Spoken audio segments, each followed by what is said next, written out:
तो आइए हम सब लोग हाथ जोड़ के सबसे पहले सद्गुरुदेव भगवान को प्रणाम करेंगे। अब पूरी श्रद्धा पूरी एकाग्रता के साथ बैठेंगे। हरि ओम।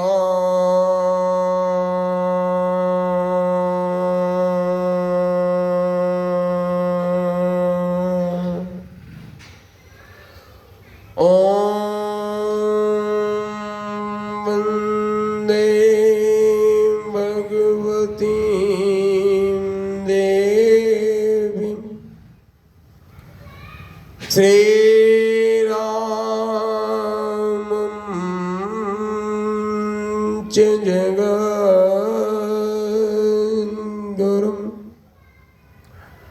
पादपद्मे तयोः श्रित्वा प्रणमामि मुहुर्मुहुः प्रणमामि मुहुर्मुहुः। ॐ यथा सूर्यस्य कान्तेस्तु श्रीरामे विद्यते सर्वशक्तिस्वरूपाय देव्यै भगवत्यै नमः। देव्यै भगवत्यै नमः। बोलो सद्गुरुदेव भगवान की जय। भारतीय सनातन संस्कृत में एक बात कही जाती है, गुरु कृपा ही केवलम और गुरु बिन होए न ज्ञान। आप कहोगे क्या यह बात अक्षरशः सत्य है? तो मैं पूरे विश्वास, पूरे प्रमाण और पूरी जिम्मेदारी के साथ कहूंगा कि यह बात अक्षरशः सत्य है कि गुरु कृपा ही केवलम और गुरु बिन होए न ज्ञान। अब प्रश्न ये उठता है कि गुरु है कौन, गुरु किसको माना जाए? और आज इस कलयुग के पाखंडी दुनिया में जहाँ चारों तरफ देखो उधर पाखंडी पाखंड दिखता है, वहां पे गुरु को कैसे जाना जाए, कैसे माना जाए? इसीलिए हमारी भारतीय सनातन संस्कृत में एक चीज और कहा जाता है कि पानी पियो छान के और गुरु करो जान के, है ना? हमारी दोनों बहन आप जो बैठी हैं थोड़ा सा किनारे इधर आ जाइए ताकि हमारा आपका एक जो तारतम्य है, जो संवाद के लिए जरूरी होता है कि एक तारतम्य बने। आप सही जगह बैठिए तो एक संवाद बने ताकि आपके प्रश्नों का उत्तर दिया जा सके। तो इसके लिए कि गुरु करो जान कर। और तीसरी बात मैं कह रहा हूं कि यह भारतीय की सस्य श्यामला धरती बहुत ही उर्वरा भूमि है। उर्वरा भूमि मतलब जहाँ पे अच्छी पौध होती है ना? तो इस उर्वरा भूमि में किसी चीज और का तो अभाव हो सकता है, पर कभी गुरु तत्व का अभाव नहीं हो सकता। आज भी इस भारत की दिव्य धराधाम पे एक से एक पूर्ण भगवत प्राप्ति मूर्ति आज भी विराजमान है। मेरे से कोई पूछता है कि आपको इस चोले में आने के बाद सबसे बड़ी चीज क्या मिली, तो मैं पहली चीज कहता हूं कि आज मैं 24 घंटे आनंदित रहता हूं, हर सांसें, हर पल, हर क्षण एकदम पूरी तरीके से मस्ती में। और यही मस्ती लुटाने के लिए हम आपके समक्ष बैठे हुए हैं। और हमारे जीवन का कोई उद्देश्य नहीं, मुझे आपसे कुछ नहीं चाहिए। जो मस्ती हम 24 घंटे महसूस करते हैं, यही मस्ती हम आपको लुटाना चाहते हैं। हमारे दो भाई बैठे हुए हैं, शरद पूर्णिमा में बरसाने में इतनी मस्ती लुटाई कि सब लोग इस बार मस्त होके गए। और आपका हमारी ट्यूनिंग बनती रही। अगले 27 तारीख को कार्तिक पूर्णिमा है, आपके साथ भी वो मस्ती और आप उसको महसूस कर सकते हैं। तो आज भी ब्रज के इस धाम में, वृंदावन के इस धाम में, बरसाना के धाम में ऐसे ऐसे महात्माएं बैठे हुए हैं कि साक्षात भगवत प्राप्त होती है। पर सामान्यतः वो पब्लिक की भीड़ से अलग है, क्योंकि उनसे आपको कुछ चाहिए। तो दूसरा फायदा तो हमने बताया कि पहली बात तो हम इस वेश में आने के बाद 24 घंटे मस्त रहते हैं। आप सोचो यदि घर परिवार होता तो एक रात में हम किसी अतिथि के साथ आए थे तो क्या 1 महीने के लिए रुक जाते? पीछे इतने झमेले होते कि छोड़ के भागना है। जैसे आप तो यहीं के झमेले छोड़ के यहाँ तक नहीं आ पा रहे, है ना? यहीं के झमेले छोड़ के यहाँ तक नहीं आ पा रहे, तो क्या हम उस झमेले को छोड़ के यहाँ पे 1 महीने रुक जाते? पर इस वेश में, इस दाढ़ी में होने का फायदा ना कोई आगे है ना कोई पीछे। महाराज जी ने कहा प्रेरणा उठी, बिहारी जी की कथा कहनी है, कथा कहने बैठ गए, कहीं नहीं जाना दाएं बाएं। जबकि अभी बरसाने में जो मित्रों ने कार्यक्रम में सेवा की थी उनकी अभी सेवा राशि भी नहीं पहुंची। फोन आ रहा है, हमने कहा लाला मोबाइल, अब किसी के पास मोबाइल में नेट पैसा ट्रांसफर करने की व्यवस्था नहीं है। सारे कुछ के पेमेंट तो जो सामने आए थे सबको बांट दिए थे, कुछ की पेमेंट सभी बाकी है। हमने कहा लाला कथा चल रही है, या तो यहाँ आके ले जाए या तो कहीं कथा ट्रांसफर कर दे, हम तो दे देंगे। राधा रानी की कृपा से पैसे को छोड़ के जिंदगी में बचपन से लेकर आज तक कमी नहीं रही, बाकी किसी चीज का भाव नहीं रहा जिंदगी में, भाव ही भाव रहा। तो दूसरा ये लाभ है कि इस वेश में आने के बाद हम असली संतों को पहचानना सीख गए, आडंबरी संतों को और वास्तविक संतों को पहचानना सीख गए। ये इस वेश में आने का फायदा मिला है ना। पर इस संसार की बुद्धि को हम सत सत नमन करते हैं, क्योंकि नमन करने के अलावा हमारे पास कोई चारा नहीं है। वो भी आडंबर को ही पसंद करते हैं। आडंबर की पसंद करने वाले बाबा जी को ज्यादा पसंद करते हैं, आज भगवत प्राप्त मूर्ति को पसंद नहीं करते। क्यों? क्योंकि आडंबरी बाबा जी को यदि 1000 के नोट दिखाओगे तो ऐसे आशीर्वाद देगा, और यदि 1 लाख नोट दिखा दो तो आपको साष्टांग प्रणाम करके आशीर्वाद करेगा। ऐसे भी बाबा जी है, उल्टा नहीं है। मतलब जिस बाबा जी को साष्टांग प्रणाम करना चाहिए भक्त को, यदि भक्त 1 लाख की नोट बाबा जी के डाल दे तो बाबा जी साष्टांग उसको प्रणाम करेंगे और कहेंगे बेटा तुमको आशीर्वाद दे रहे। तो ये तो दुनिया हो गई है। और जो भगवत प्राप्त मूर्ति है वे कहेंगे बेटा यहाँ से भाग जाने, तो इतने लात मारूंगा ना, इतने लात मारूंगा कि तू यहाँ फटक के आएगा भी नहीं, घर जाने के लायक भी नहीं रहेगा। जो भगवत प्राप्त मूर्ति है, आज भी आपको ऐसे हैं, आज भी मैं व्यक्तिगत रूप से मैं जाता हूँ उनके पास मिलता हूँ, और एक नहीं कई है, वे कहते हैं कि लाला यहाँ से भाग जाओ, और नहीं तो इतने लात मारूंगा घर जाने लायक भी नहीं रहेगा। तो ऐसे संतों के पास जाने की हिम्मत नहीं पड़ती। यही बगल में सुदामा कुटी की एक कहानी सुनाता हूँ, राजन दास महाराज जी के श्रीमुख से हमने सुनी थी। हरे राम बाबा जी रहते थे यहाँ पे, कुछ साल पहले तक थे। तो वो भी हमने कल भी एक बात कही थी कि जबान का कड़वा और हृदय का मीठा होना ये संतों की सामान्य है, कि जबान से कड़वा हो और हृदय से मीठा, तीनों संभावनाएं बताती है। ये भी संभावनाएं बनती थी कि जबान से कड़वा हो, हृदय से भी कड़वा हो, और ये भी संभावना बनती है कि हृदय से पूरी तरीके से तीखी मिर्च हो, कड़वा हो, और जबान से एकदम मीठा हो। आज जबान से मीठे संतों की ज्यादा पकड़ है, हृदय के तो किसी को परख ही नहीं। तो वैसे हरे राम बाबा जी की कहानी हमने राजन दास महाराज जी के श्रीमुख से सुने, और वे मन की मर्जी हुआ करते थे। एक पहले उनकी कहानी बताते हैं कि एक दिन रामनवमी का बढ़िया दिन था, और पहले प्रायः संत महात्मा छतों पे बाहर ही सुवाया करते थे। तो रामनवमी के दिन जो है वे छत के दिन के 11 बजे तक सोते रहे। राजेंद्र दास महाराज जी और राजेंद्र दास महाराज जी के गुरु जी क्या नाम था जिन्होंने भक्तमाल लिखी है? देखिए मेरे मन में भी विस्मित हो रही है। राजेंद्र दास महाराज जी के गुरु जी उनकी महत्ता को जानते थे। उन्होंने अपने सारे शिष्यों को यह आदेश दे रखा था कि हरे राम बाबा कुछ भी करे उनको डिस्टर्ब मत करना कभी। तो हरे राम बाबा जो है 11 बजे अपनी चारपाई में रजाई फेंक के अंगड़ाई लेते हुए नीचे आए। तो महाराज जी खिचड़ी बना के रखते थे, जो राजेंद्र दास महाराज जी के गुरु जी थे। अभी अभी हमारे मन में उनका नाम कृपा नहीं कर रहे हैं, कृपा करेंगे तो उनको, चूंकि मैंने उनकी पूरी भक्तमाल चारों खंड भक्तमाल पढ़ रखी है, पर चूंकि भाव कुछ है। खिचड़ी बना के रखी थी, तो बाबा ने कहा कि बाबा आपका बाल भोग तैयार ही, बाल भोग पालो। कह लाला खूब बाल भोग छिक लियो, तो कुछ मन नहीं कर रहा। क्या बाबा बाल भोग छिक रखो? हाँ, अयोध्या गए थे, सरयू में खूब स्नान कियो, राम जी के बढ़िया दर्शन कियो, और दर्शन करके और वहीं पे बढ़िया पुआ और सब्जी मिलो तो खा के जो है अभी बस चले ही आ रहा हूँ। अब कहाँ से आ रहे हैं? रजाई फेंक के छत पे से आ रहा हूँ। बोल क्या रहे हैं कि सरयू गए थे और बढ़िया झिक के स्नान किए और बढ़िया जो है ठाकुर जी के दर्शन किए, वहीं पे माल पुआ और सब्जी मिला तो झिक के खा के आ रहा हूँ। दो चार ऐसे ब्राह्मण बैठे थे वहां पे, बोल रहे देखो बाबा जितना झूठ बोले, अभी तो ऊपर से आ रहा हूँ बिस्तर पे और कह रहा है कि मतलब कि हम वहां अयोध्या से आ रहे हैं।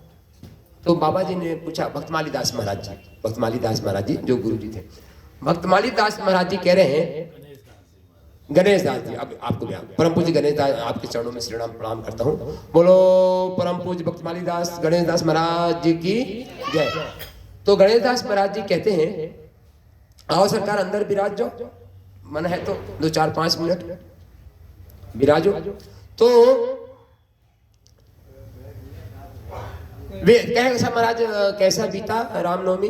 बोले सारा कुछ तो बढ़िया बीत गया, पर एक बुढ़िया ये जब सरयू महारानी में डूब के मर गए। बस लोग उसी की चर्चा कर रहे थे। सरयू महारानी में एक बुढ़िया डूब के मर गई, लोग उसी की चर्चा कर रहे थे।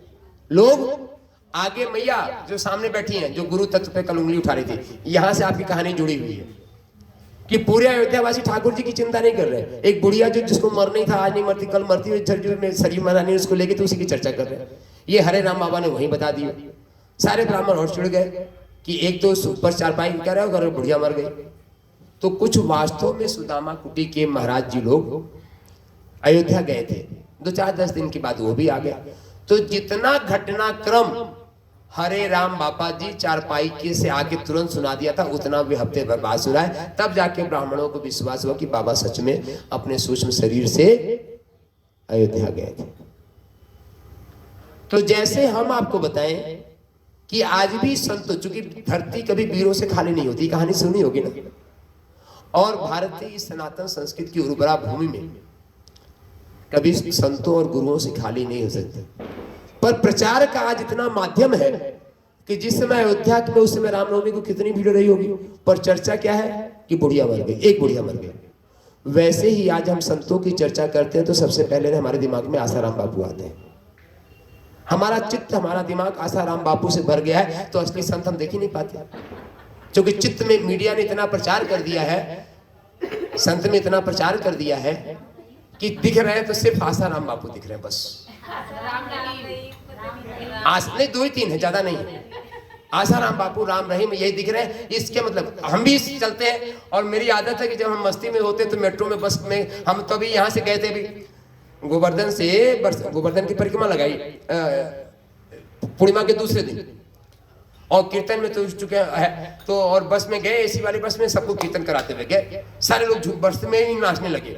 ड्राइवर का बाबा बस हिल रही है, हमने कहा बस गिर जाए तो कोई बर्तन कीर्तन करने दे, और वही जाके बीच में पल्सों के पास पंचर हो गई। फिर दूसरी बस, तो लोगों ने कहा बाबा तू कीर्तन करा रहे थे तो भी गाड़ी पंचर हो गई। हमने कहा ये ठाकुर जी की मर्जी, ठाकुर जी चाह रहे थे कि मेरे साथ तुम लोग कुछ और दे रहे हो, नहीं पंचर नहीं होती तो तुरंत बरसाना पहुंच जाते, मेरे पास छोड़ के चले जाते।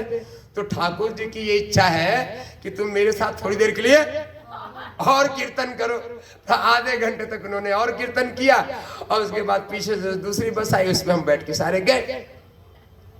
क्योंकि यदि आप भगवान पे विश्वास करते हो, पीछे मैंने कहा ना, तो भगवान के हर काम पे विश्वास करो, शंका नहीं होनी चाहिए। और शंका और विश्वास एक साथ रह ही नहीं सकते। यदि आपके मन में शंका आता है माताओं बहनों, तो समझ लेना कि आपका परमात्मा के प्रति, भगवान के प्रति विश्वास है ही नहीं। जिस दिन शंका का आमूल चूल खात्मा आपके हृदय से हो जाए, उस दिन समझना कि भगवान हमारे ऊपर कृपा कर दी। जैसे बताया ना अभी बच्चे की कहानी लिया, डरे हम, चिंता है, रात हो गई 12 बजे, बच्चा पता नहीं आएगा कब आएगा। अब चिंता क्यों करो भाई, भगवान का नाम जप करो। अब भगवान का नाम जप करोगे तो ठाकुर जी अपने आप बचा के लाएंगे, है ना। तो नाम जप तो करते नहीं, उठ प्रणाम दिमाग को दौड़ाओगे। तो क्या बता दिया, भगवान को पाने का एकमात्र साधन आश्रय है नाम जप, दूसरा कोई आश्रय है ही नहीं, दूसरा कोई आश्रय नहीं है। और आपकी बारी जो बात है भाव से जपो। और गोस्वामी तुलसीदास जी जपो तो कहे जैसे जपो, भाव जपो, जपो तो। गोस्वामी तुलसीदास जी ने तो यहाँ भी छूट दे दी, है ना। तो कहाँ पे प्रसंग चल रहा था? कीर्तन पंचर हो गई गाड़ी, है? गाड़ी पंचर हो नहीं, ये तो उससे पहले वाली, ये तो बीच में आ गया था। हरे राम बाबा जी की, हरे राम बाबा जी की, है ना। तो वे थे, तो उनके पास एक सुदामा कुटी में, जो कि किसी से मिलते जुलते नहीं थे, वे एकदम कोने वाली कुटिया में रहते थे। तो दिल्ली से एक मैया आती थी, अक्सर सुदामा कुटी में आया करती थी। ये उसी की बात बता रहे, क्योंकि उनके महत्ता की बात हमने आपको पहले बता दी कि हरे राम बाबा जी के बारे में आपके मन में महत्व बुद्धि जागृत हो जाए, इसलिए ये कथा हमने पहले सुना दी, जबकि ये बाद में हुई थी, बुढ़िया वाली कथा पहले हुई थी। तो राजेंद्र दास महाराज जी उसमें बालक के रूप में जो इसमें भारत के श्रेष्ठ विद्वानों में से एक है, और उन्हीं के मुख से ये उनके सामने की घटना है। वे बुढ़िया आती थी तो बुढ़िया कहती थी पंडित जी लो कोई ऐसे सच्चे महात्मा को दर्शन कराओ जो भगवान के ठाकुर जी के दर्शन किए हो। तो राजेंद्र दास महाराज जी ने और सारे ब्राह्मणों ने कहा कि हरे राम बाबा जी से ऊपर तो कोई है ही नहीं है, तो हरे राम बाबा जी के पास भेज दिया जाए इनको। सबसे कोने में रहते थे और बाबा जी का सख्त निर्देश था हमारे पास किसी को भेजना नहीं। पर वे बुढ़िया आती थी 100-100 के नोट पंडित जी लोगों को दे के खुश कर दिया करती थी। तो पंडित जी ने हिम्मत करके हरे राम बाबा जी के पास भेज दिया और वे बुढ़िया गई हरे राम बाबा जी के पास और 500 की नोट आगे बढ़ा के दंडवत प्रणाम करती है। अब हरे राम बाबा जी इतने खतरनाक बोलते हैं, लाली तू अब काहे आई, अब मैं तेरे लायक तो हूं नहीं, तो बूढ़ा हो गया हूं। अब आप सोचो ये हरे राम, लाली अब तू काहे आई, अब तो मैं बूढ़ा हो गया, तेरे लायक तो हूं नहीं। और जैसे ही इसने ये बात सुनी संजनाती बन बनाती वहां से क्या ऐसे किस बाबा जी के पास भेज दिया कि ये तो उठ पटांग बोला कि हम तेरे लायक तो है नहीं, तू अब काहे आई। अब आगे पंडित भी कह रहे हैं बाबा का स्वभाव ऐसी है, और बुढ़िया तो बाबा को दे गाली गई। जा एक पंडित को बोलते जा हमारा 500 रुपये ला, बाबा को 500 रुपये भी नहीं लेना। अब आप सोचो तो करके आई तो वे तो आ गई और दोबारा सुदामा को टीवी नहीं आई, वे मर गई होगी तो पता नहीं आज भला हुआ होगा। फिर राजेंद्र दास महाराज जी एक बार हरे राम बाबा जी बड़े खुश थे। अरे राजेंद्र दास महाराज सोएंगे क्या महाराज जी आपने उस दिन इस बुढ़िया को तो ऐसे कह के भगा दियो, अच्छी बात की, पर मान लो उसके बाद वो दोबारा आती तो क्या करते। बोले दोबारा आती तो 2-4-10 मिनट उसको बैठने देते, कुछ नहीं बोलते तिबारा आती तो बोलते तो भी 2-4-10 मिनट बैठती चली जाती बिना कुछ नहीं बोलते। तो बोले चौथी बार आती तो बोले जब चौथी बार आती तो उसको सत्संग सुनाता, चौथी बार आती तो ठाकुर जी का सत्संग सुनाता। तो अब यह है कि यदि हरे राम बाबा जी का आशीर्वाद चाहिए होता तो वे चौथी बार उसको वहां तक पहुंचना पड़ता है। तो मैया का हमारा यही प्रश्न था कि हमको अपनी पारखी नजर बनानी पड़ेगी संतों की पहचान के लिए। ब्रज में भी और बरसाने में भी यह दास बता ना कि हम तो ठाकुर जी की एक्सीडेंटल बाबा जी हैं। एक्सीडेंटल कहीं ना कहीं प्रारब्ध के कर्म रहे होंगे। माँ बाप ने जिद किया कि शादी कर लो, उसमें शादी का मन नहीं था। हमने कहा, पापा ने कहा कि पिताजी ने कहा कि पागलपन नहीं चलेगा। हमने कहा ठीक है, पागल नहीं चलेगा तो घर से बाहर, और आते आते जिस स्वरूप में आ गए, है ना। तो कहीं ना कहीं प्रारब्ध के संस्कार प्राप्त थे। पर आज भी गुरु तत्व का अभाव नहीं है। बस उन तत्वों को बाहर निकाल दें जिनसे आपका चित्त भ्रमित है ना। जैसे जिन नामों को दोबारा नहीं लूंगा, जिन नामों से आपका चित्त भ्रमित है उनको निकाल दीजिए। आज भी गुरु तत्व एक से एक क्या वो लाइट नहीं है? 6 बजे आती है। अच्छा 6 बजे आती ही। हाँ, टाइम ये 3 से 6 आपकी कथा का, लाइट का जाने का। कोई नहीं, 3 से 6 तो हमारे ध्यान का है। कोई नहीं, हमारा रिकॉर्डिंग बहुत ही बढ़िया रिकॉर्ड कर रहा है। तो ये है कि अब यहाँ पे हम आध्यात्मिक तत्व की चर्चा कर दें। बहन जी सुनना, बहुत ही महत्वपूर्ण बात बता रहे हैं। गुरु जो है एक तत्व है, गुरु कोई मूर्ति नहीं है। और कोई व्यक्ति इस शरीर में आके खुद को बोलता है, हाँ गुरु एक आश्रय मिलना, एक स्वरूप मिलना। जैसे भगवान एक मंदिर में भी विराजमान है और एक कण कण में विराजमान परमात्मा, जिसको बोलते हैं कण कण में विराजमान परमात्मा, है ना। अभी आप हमारा एक सीरीज चल रहा है, रामचरितमानस का सीरीज हमारे यूट्यूब पे चल रहा है।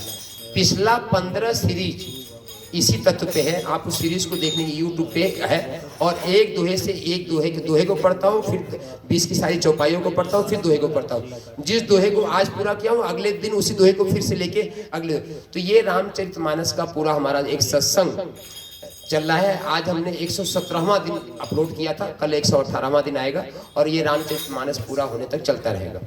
तो उसमें 15 दिन में माता पार्वती का भगवान देवादिदेव महादेव से यही प्रश्न था कि अयोध्या नंदन दशरथ श्री राम और निराकार पूर्ण ब्रह्म परमात्मा में क्या भेद है कि नहीं है, इसको आप हमारे ऊपर कृपा करके समझाइए। तो 15 दिन का माताएं आप यहाँ पे दे, वहां पे छोड़िए, वो तो चलता ही रहेगा, संसार है। तो दोनों में क्या भेद है, तो भगवान देवादिदेव महादेव ने पूरा बनाया हुआ है।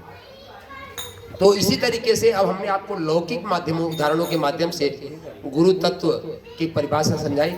अब आध्यात्मिक तत्व से आते हैं। हमारा शरीर 3 प्रकार का होता है, स्थूल शरीर, सूक्ष्म शरीर और कारण शरीर। ध्यान दीजिए, आप लोग सभी करिए, अपना बायां हाथ ऐसे उठाइए, बायां उल्टा हाथ यहाँ रखिए। ये कौन सा शरीर है? स्थूल शरीर। कौन सा शरीर है?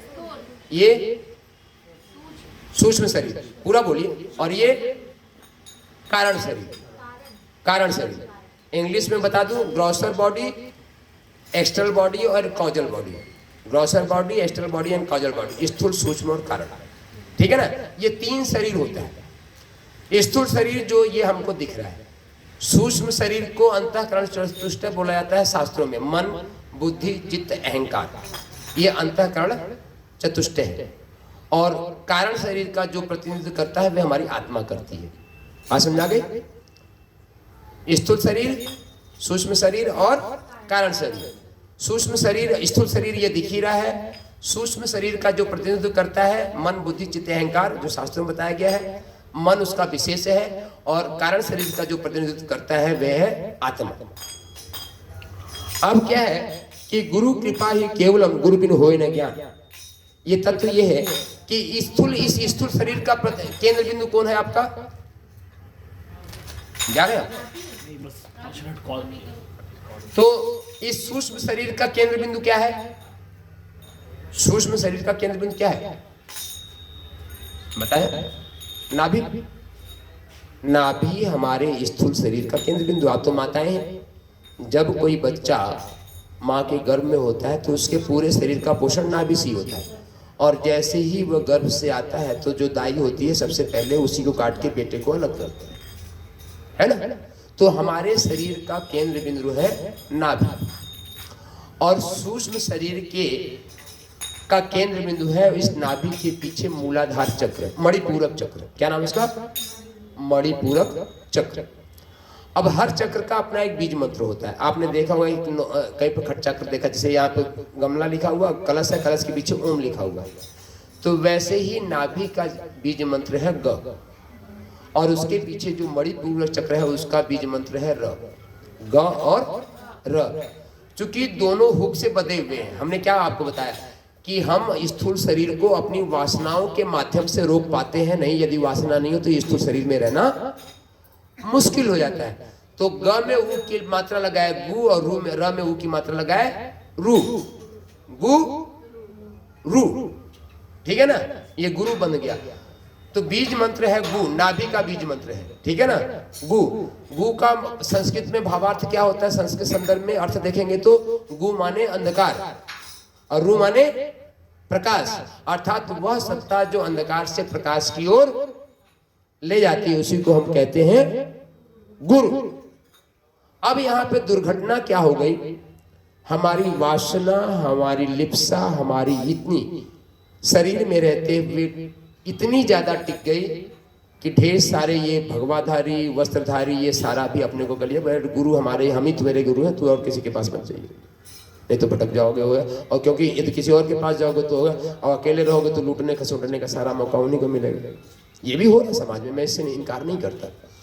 पर हम उस गुरु तत्व से, तो गुरु कोई मूर्ति नहीं होती है।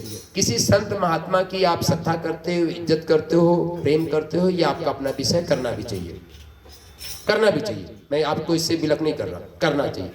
पर गुरु तत्व वास्तव में आपके हृदय में है। गु माने अंधकार, जो आपका नाभि का बीज मंत्र है, और रू जो आपके मणिपूरक चक्र का है। और जब गु के रू के साथ आप करते हो, आपका जब नाभि तत्व जागृत होता है, और नाभि तत्व जागृत होकर जाके आपके मणिपूरक चक्र रू से टकराता है तो आपके हृदय में होता है। और ये कहें कि नाभि ही आपका प्रवेश द्वार है स्थूल से सूक्ष्म की ओर जाने का। और जब तक आप स्थूल से सूक्ष्म में प्रवेश नहीं करते हो तब तक आपके जीवन का कल्याण नहीं होना, और जीवन मरण के चक्र से उर्ण नहीं होना। जीवन से मरण के चक्र से उर्ण नहीं होना, यह पूरा विज्ञान है, पूरा शास्त्र है। और सद्गुरुदेव भगवान की कृपा से इस मिट्टी के पास सारा ज्ञान विज्ञान है। पहुंचने का माध्यम ये भी हमारे पास है। हमारे पास साधनाएं विधियां हैं, यदि आप जुड़ती हैं तो वे साधना विधियां हम आपको पूरा बताएंगे। इसीलिए 1 महीने हम आपके साथ हैं और हमारे साथ बैठो तो रात कैसे बीत जाती है पता भी नहीं चलता। हम आपको सारा ज्ञान विज्ञान देने के लिए तैयार हैं, पर समय की अपनी आवश्यकताएं, समय की अपनी मर्यादाएं।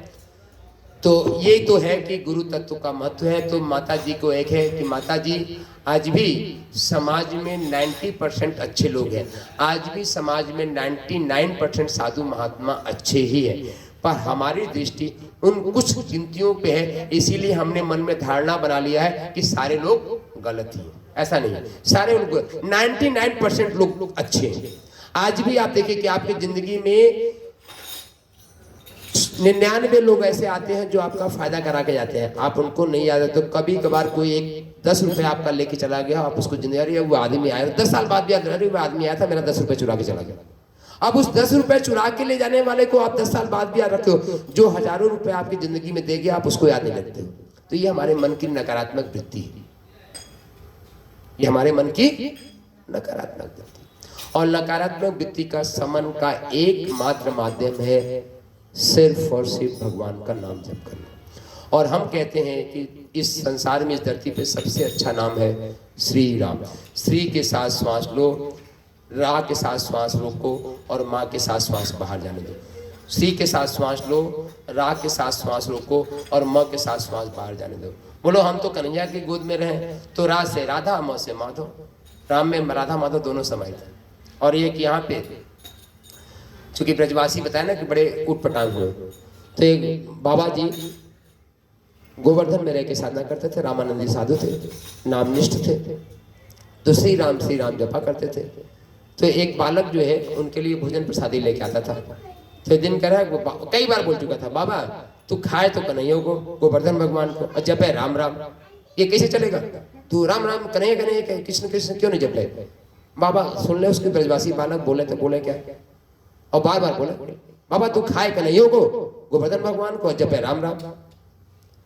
बोले लाला जाने नहीं मैं कितना आलसी आदमी हूँ, भोजन तो बनाता नहीं हूँ, परम आलसी हूँ। तो हम जपे तो राधा माधव ही, पर रा से राधा और माँ से माधव तो हमने शॉर्टकट बना लिया राम। और बालक भी सुने कि आज तक बाबा बात तो सही कह रहे हो कि लाला आलसी नहीं होता तो तेरे को खाना प्रसादी काहे को लानी पड़ती, प्रसादी हम खुद ही नहीं बना लेते। पर इतने बड़े आलसी की जो प्रसादी नहीं बना सकता जो बाबा जी, तो लाला इतना राधा माधव इतना लंबा कौन जपेगा? तो हम राम कह लें तो राम में राधा माधव हो जाए। बालक भी ब्रजवासी बालक है, बाबा ठीक है, अब तो टू को खाए हमारे बर्तन दे, मैं घर जाऊं तो राधा राम राम कहते रहो, है ना? तो श्री राम अपने श्वासन बसाइए, आपका होगा। तो आपका जो प्रश्न है कि कैसे करें, तो इस दास के पास सभी सूत्र हैं और ये करेंगे। तो हमारी सभा का तो है, आप कथा का समय बताओ, 5 से 7 किया जाए। आप अपना अनुकूल का समय बताओ ना, हम तो 24 घंटे यहीं पे हैं। 4 से 6 ठीक है। एक्चुअली लाइट नहीं रहती, लाइट हम तो 5 से 7 कर लेंगे, 7 से 9 कर लेंगे। हम तो 6 घंटे व्यासपीठ पे बैठने के अभ्यस्त हैं। देखिए हम व्यासपीठ पे 6 घंटे बैठने का मेरा अभ्यास है। मेरे